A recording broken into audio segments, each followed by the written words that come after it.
आणि थेट जाऊयात ग्राउंड झिरोवरनं अश्विनी पांडे माझे सहकारी आपल्या सोबत आहेत। अश्विनी, आपण बघतोय संध्याकाळची वेळ, चाकरमानी आपापल्या घरी निघाले होते, त्यांची मुलं बाळ वाट बघतायत, मात्र ही दुःखद घटना आणि आभाळ कोसळलं असेल त्या कुटुंबियांवरती। आता नेमकी तिथे काय स्थिती आहे? कारण रोष देखील तसाच व्यक्त होत असेल, राग व्यक्त होत असेल प्रशासनाच्या विरोधात। अश्विनी, काय सांगशील?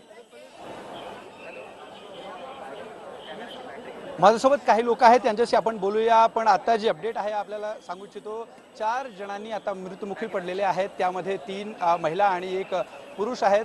आणखीन अजून ही जीटी हॉस्पिटल आणि सेंट जॉर्ज हॉस्पिटलमध्ये 40 लोकांना तिथे उपचार चालू आहेत।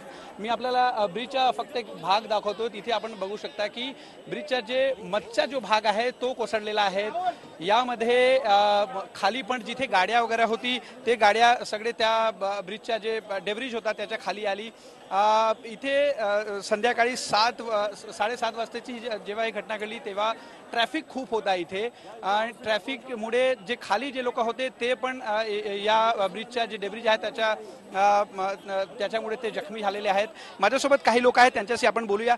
तुम्ही हे सांगा, आप ये बताइए कि जिस तरह से हादसा हुआ है, बड़ी लापरवाही है। इसके पहले भी इस तरह से कोशिश की जाती रही है प्रशासन की तरफ से, सारे ब्रिजों का निरीक्षण किया जाए, लेकिन इस ब्रिज का निरीक्षण किया गया, ऑडिट आई भी, लेकिन ये खतरा बताए जाने के बावजूद ये ब्रिज चलता रहा। जी, अक्सर यही होता है, जब कोई कैजुअलिटी हो जाती है, बड़ी घटना हो जाती है, उसके बाद लोग आते हैं ये लोग, और अक्सर होता है। अब ये रेडी में, माटुंगा में, कहाँ हो रहा है, और कैजुअलिटी हो जाती है, उसके बाद आके खाना पूर्ति करते हैं। ये लोग बोलते हैं हाँ ठीक कर दिया जाएगा, दोषी को सजा दी जाएगी, होता कुछ नहीं है। क्या कहना चाहेंगे आप? कुछ नहीं, कहिए कहिए।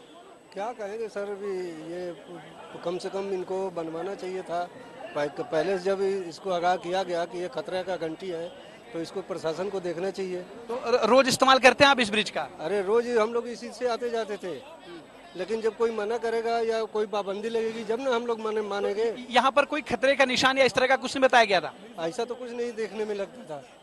काही लिहिला होता का इथे? तरी काही नाही लिहिलेलं, कारण मी रोज इकडून जातो येतो, आणि ह्याच मी ऑफिसला लेट झाल्यामुळे हे म्हणजे माझं दुर्दैव आहे।